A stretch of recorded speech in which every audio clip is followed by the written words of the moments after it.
علم ابھی تک وہ ہے جو تمہیں معلوم ہے. جس چیز کا تمہیں پتہ ہی نہیں ہے علم تو وہ بھی ہے. سبحان اللہ. نامعلوم بلکہ لا معلوم بھی علم پڑھا ہوا ہے ابھی تک. سبحان اللہ. تو یہ جس دن وہ لا معلوم علم سمجھ آئے گا نا, اس دن بچوں کو وہ سوال بھی مل جائے گا کہ تخت بلقیس کیسے آ گیا تھا پلک جھپکتے ہوئے. تو یہ شب اسرا کی شب کیسے گزری تھی سرکار دو عالم صلی اللہ علیہ وسلم کی, وہ یہ ان کو تھوڑی تھوڑی اب سمجھ آنی شروع ہو گئی ہے کہ یہ تھی ایک شب معراج تھی جی, اور یہ کیسے ٹائم رک جاتا ہے.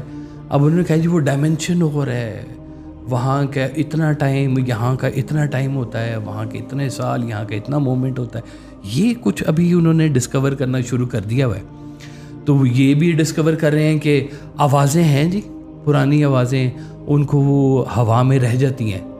تو کہتے ہیں نا کہ انسان نے جو کچھ ایک دفعہ بول دیا ہوا ہے وہ اس ہوا کے حوالے ہو گیا ہوا ہے.